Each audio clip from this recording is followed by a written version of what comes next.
Is his brain broken? How would we tell?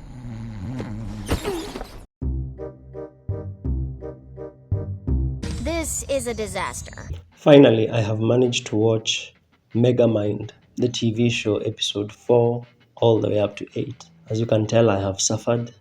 Woo! I have really suffered. I am really convinced that DreamWorks have like a children's division where they pick some kids and then they tell the animators, just listen to these kids and do whatever they say, because no way an adult wrote this story. You will not convince me that actual adults sat down and made this story for MEGAMIND fans. Maybe they made it for random kids who might one day stream Peacock, but not for MEGAMIND fans. I'm going to try and do a summary for all the episodes from episode 4 to 8. And believe it or not, when episode 8 ends, the way the story ends, it's teasing that there will be a season 2. No! God, please, no! No! No!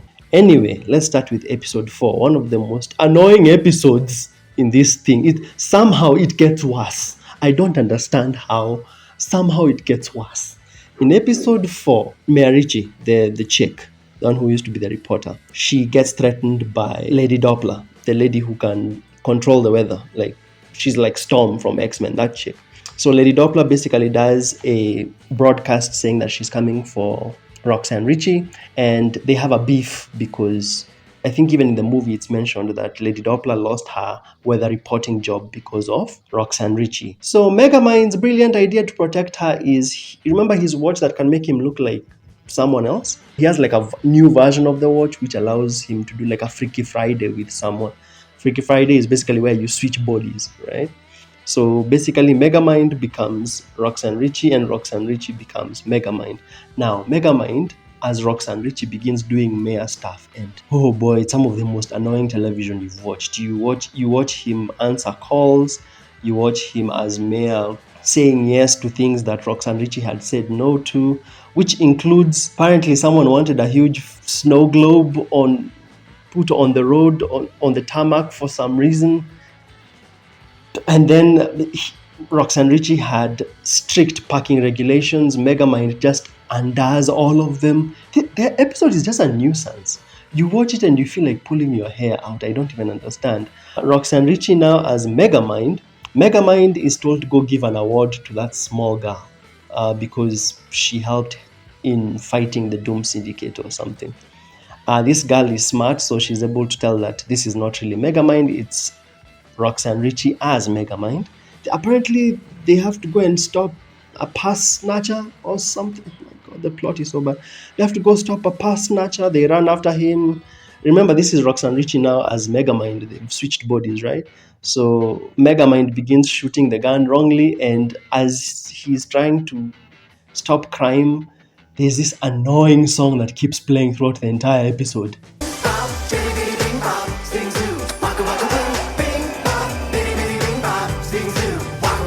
This was not created for adults. This was not created for even children who have brain cells in the head. It just was not. It's just a nuisance TV show.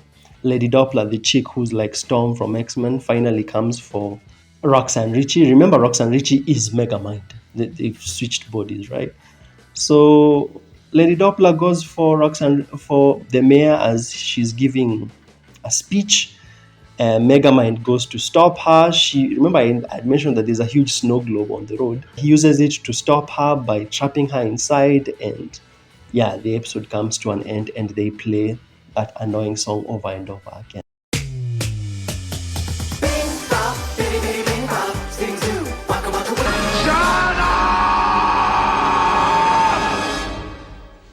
Shut up! Shut up! Shut up! Wow, the level of annoying of this episode. I guarantee you, you start the episode with the attitude of like, this episode might be better. And then, no, you end up either falling asleep or getting very annoyed in between. Episode 5 is the episode called Extra Credit. So in this one, it starts with them playing like a game where, like charades where I give you clues and then you have to guess what I'm trying to describe. This one has a bit of an upgrade. You have to hold this orb that's going to electrocute you if you don't answer in a couple of minutes. The small girl, has a teacher. So that teacher, Roxanne Ritchie, knows that teacher. Oh, and by the way, if you're wondering how they switched back bodies, Megamind just uses the watch to switch back bodies. The episode 4 was completely pointless and just there to irritate you and waste your time. So, as I said, the small girl has a teacher who Roxanne Ritchie knows. Roxanne Ritchie goes to meet up with that teacher and they begin rekindling old memories and reminiscing and nostalgia and catching up. This makes Megamind very jealous. So what does Megamind do? He creates a robot. He creates a robot which will now become his new best friend to show that, hey, even I have a new best friend now that you've, to show Roxanne Ritchie, I have a new best friend now that you've decided to try and replace me. The robot is very, very, very, very annoying. Especially that robot was supposed to be this small girl's school project.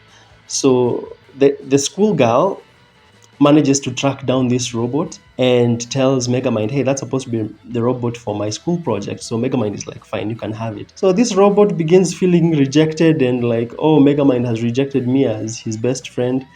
The robot goes on a rampage and begins rampaging the entire city. Not Megamind. No. Not Megamind. Out of anger, the robot picks up Megamind, goes up a building, and intends to throw him off the building. So Megamind has a gun.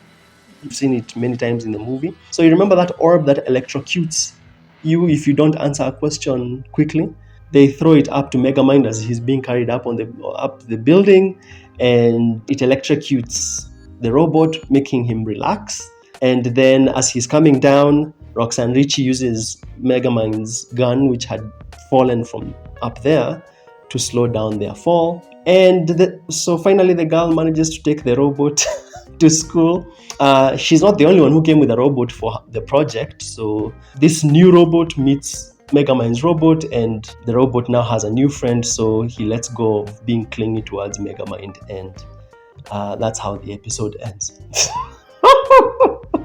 I know you're watching and you're wondering, what the fuck is this? But imagine watching it. Imagine having to sit through it and watching it. It gets worse. It gets worse. This is not hyperbole. It gets worse. Episode 6 is the worst. Episode 6 feels like the stakes. This episode is called Too Much Charm. Charm with a C-H-U-M. So the episode begins with Megamind running after the Doom Syndicate. They've apparently stolen some isotopes from him. I don't understand. There's a part where Megamind is running away and the Doom Syndicate think that they have the isotopes, and then Megamind says, haha, you don't have the isotopes, I do. I'm like, why are you telling them, bro? You're smarter than this. You could have just run away and they could have just been left there in the blue. But anyway, chasing the Doom Syndicate as they have those isotopes makes him so tired. So he starts talking gibberish, sleepy nonsense. I will not rest until I've recovered them, Roberta. Roxy. I'm Megamind. You're Roxy, Roberta. And there's a scene here where there has been an error. Look at this scene. There's an error here. Sir's gonna want tickets for sure.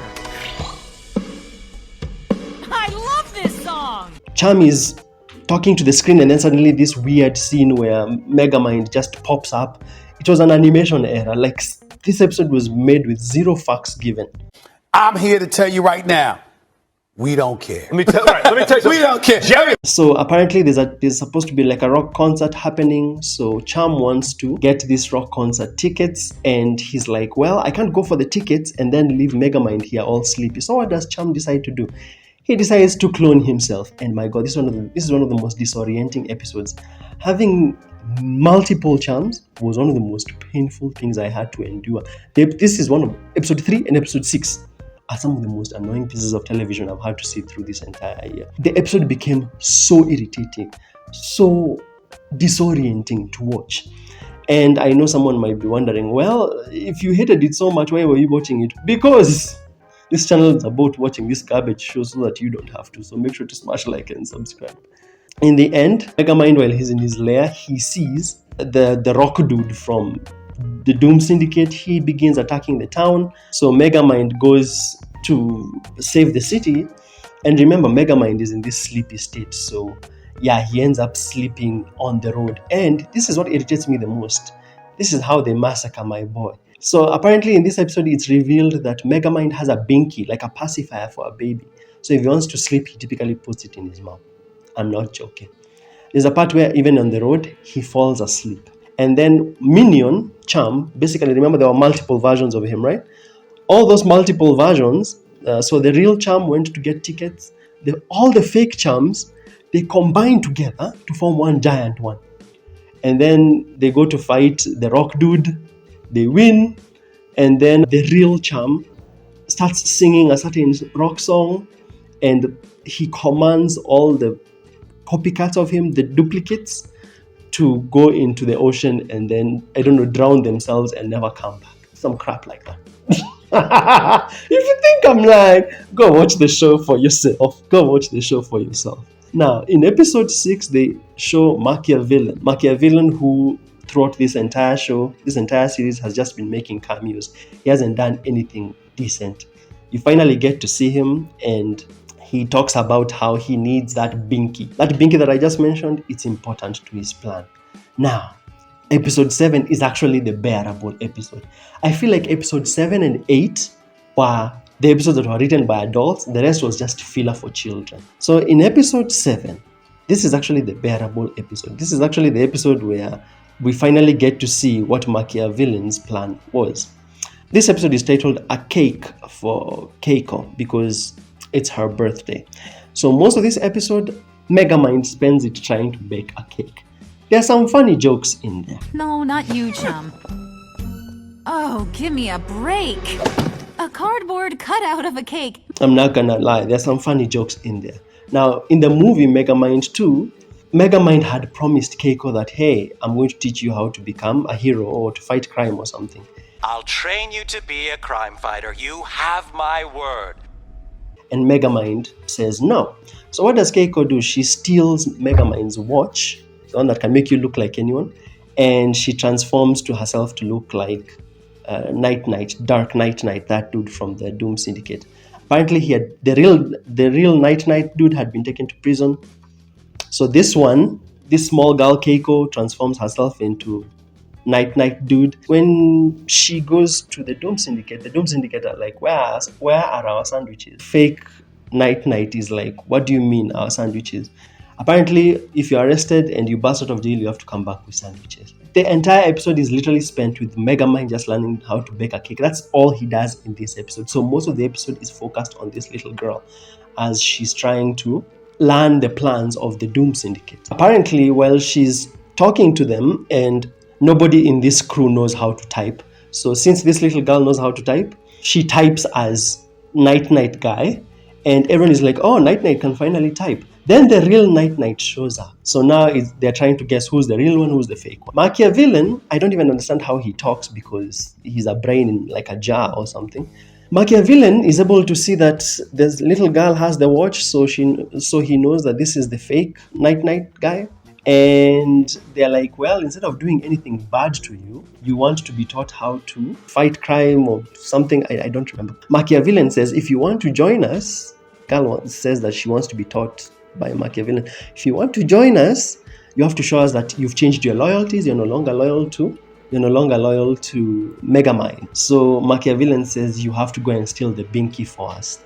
So when the girl goes to steal the binky, she notices that the binky actually has some power. So she goes to, remember the dude who is the mayor in Megamind 2, the one who gets replaced by Roxanne Ritchie, goes to him. Apparently the Doom Syndicate and the mayor, the former mayor, now work in the same workspace. I don't know why. But Keiko, the little girl, tells this dude, hey, make me a fake version of this binky. So it turns out that throughout the episodes, which were pretty annoying, the Doom Syndicate had been picking things that are going to help Machiavellian move from just being a brain to having his full body. And those things that they were picking are, in episode 1, there was a starfish that they picked from the aquarium. There was the snow globe that was left on the road, the isotopes that I just talked about, and there was also, the episode begins with a hairbrush being stolen. So that's for the DNA of Machiavellian. The point is to try and get Machiavellian from being just a brain to being now a full body. And let me tell you, Adam Lambert voices Machiavellian, and he can do some voice acting. I liked him. For some reason, this girl Keiko, she says, To interrupt your long cliche villain explanation, but I just gave you a fake binky, dude. And I got the real one right here. See ya! I don't understand why such a character who's written to be smart would do such a thing. But she has this girl boss moment where she manages to fight off the entire Doom Syndicate. In the end, it turns out that even though she fought off the group, while Machiavellian was doing the evil monologue, he switched back the fake Binky with the real Binky. And yeah, so Machiavellian proceeds to start his plan of putting his body back together. It feels like episode 7 and 8 were written by adults because there are some creative ideas there. They're not annoying filler like the other episodes. In the last episode, episode 8, this is now where we get to see Machiavellian as a full human being.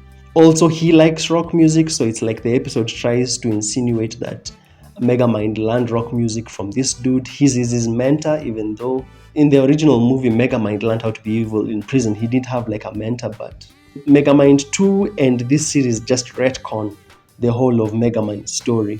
Finally, you get to see Machiavellian's full body. He's not just a brain anymore. Apparently, there's supposed to be a press conference that Megamind is supposed to have with Roxanne Ritchie.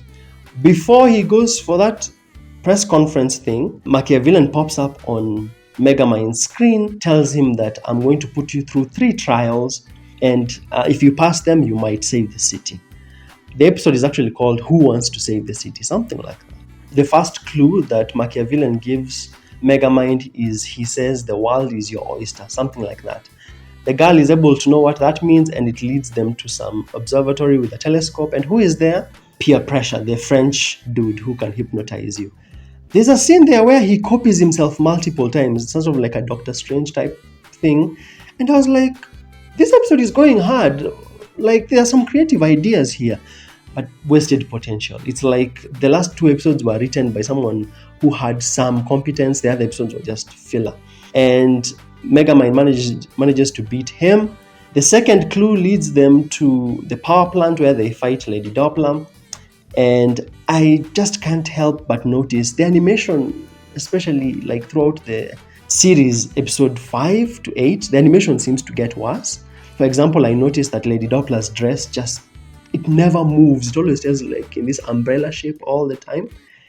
And they managed to beat her, and then Machiavellian gives Megamind the third clue, which is something about he's going to attack where his heart is. So you know the phrase home is where the heart is, so Megamind knows that Machiavellian is going to go to his hideout. And Machiavellian does go to Megamind's hideout.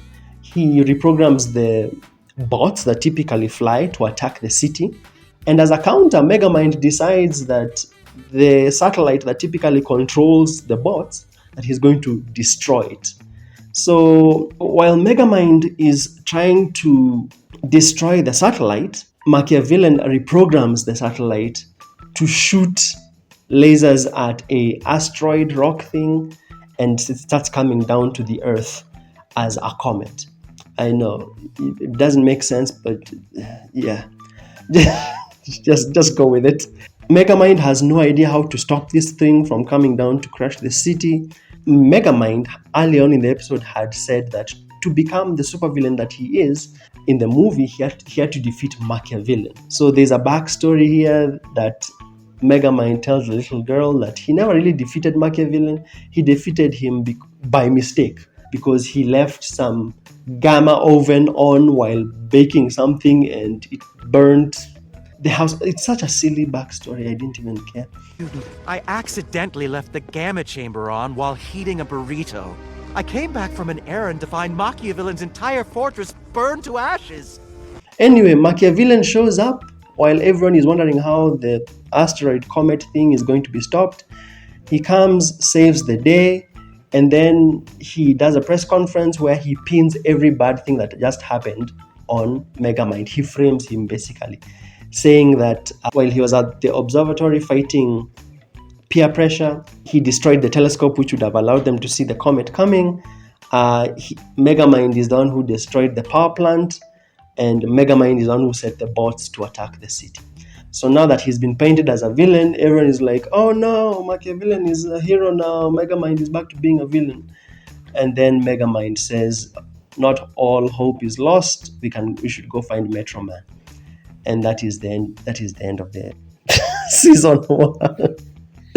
Episode 7 and 8 are actually not that bad. I know the story sounds terrible, but episode 7 and 8 were the watchable episodes. But you can see it was really bad. I can't believe that after episode 3 it got worse. And it just felt like there's a lot of wasted potential in this show, because the last 2 episodes, if whoever wrote those 2 last episodes, if they had worked on the rest, the show would have been watchable to some extent, despite the bad animation. Out of 10, I give it a 2. Out of 10, I gave the movie a 3.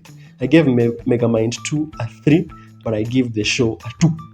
If you've enjoyed my review and recap, make sure to smash like and subscribe. As I said, this was the recap for episodes 4 to 8. So I'll leave the recap for episode 1 to 3 here. I'll see you in the next one.